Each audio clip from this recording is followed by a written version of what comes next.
Today's deep relations between Germany and Israel are a miracle. It took two powerful statesmen to lay the foundation. Two elder statesmen headed the two countries. David Ben-Gurion as first Prime Minister of Israel, and Konrad Adenauer as first Chancellor of Germany. Serving as German ambassador to Israel, I experience every day the relationship between Israel and Germany is unlike any other. Today, we are partners and friends, and to me personally, that means so much.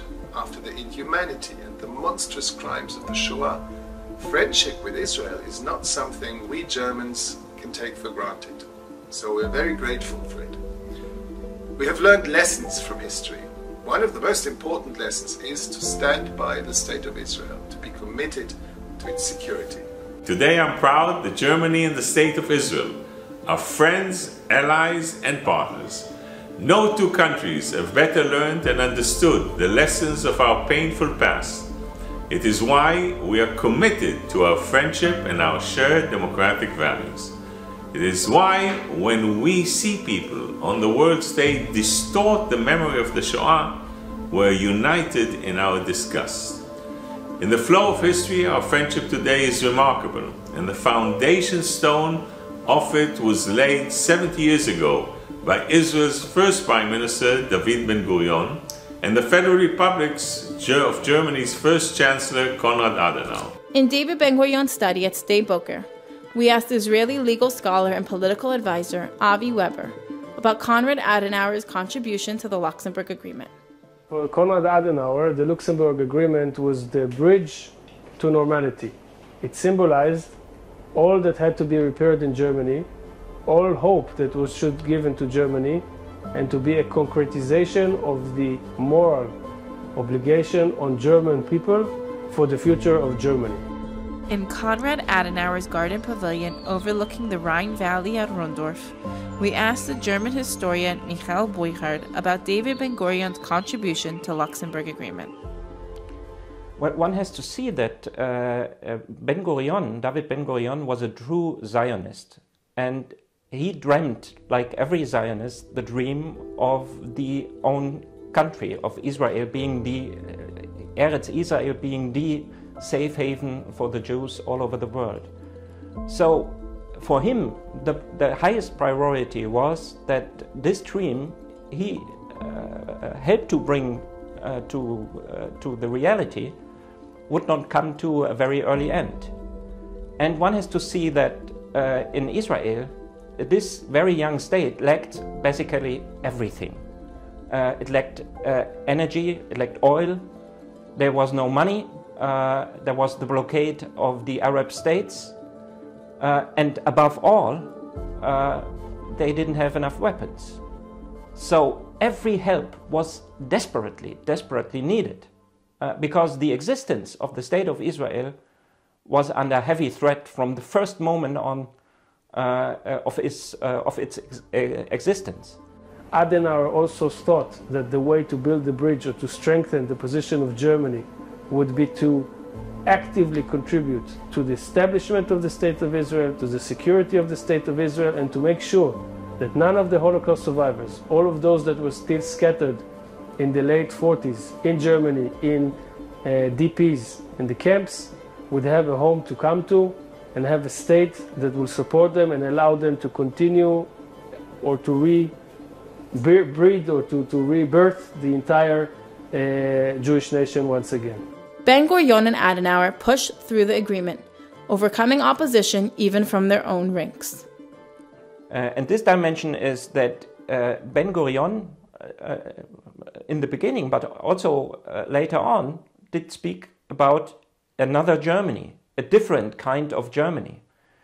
One has to see that this argumentation was rather on very shaky ground, because of course there still was anti-Semitism in that time in Germany, and there was no dealing with the past at all.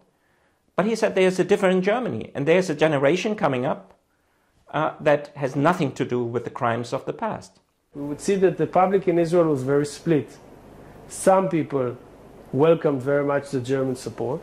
But some people were talking about blood money and actively challenging the government. A lot of relatives of Holocaust survivors brought their fate to the table. And they said, how can we forgive? Look at what happened to us.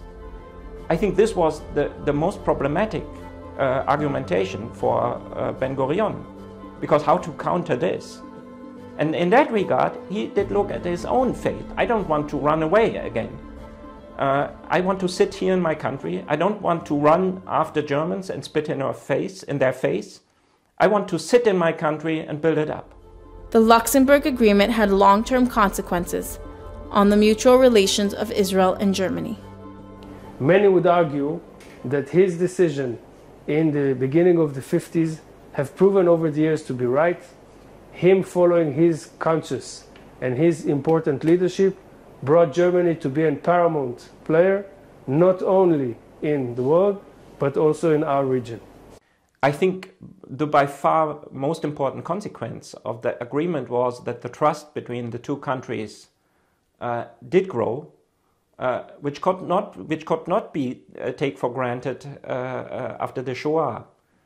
And this was also due to the fact that after some time, David Ben-Gurion found out that Adenauer himself did observe meticulously that this agreement was being brought to reality.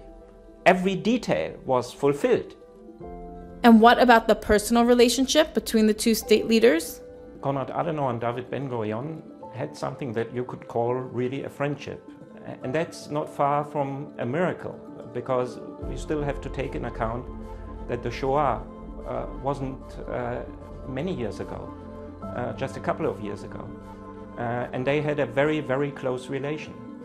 One could simply say it's the chemistry, but I would think that it was much more. And what's really striking, not on first sight, of course, but what's really striking is the similarity between the two guys, if I may say so. The similarity was that they were both pragmatists, but they also had a very clear moral compass. They were very, very strong as politicians, really bringing things to the table and forcing political movements. But on the other hand, they were very, very flexible and very creative. Both have not been fatalistic. Both have been very, very clear.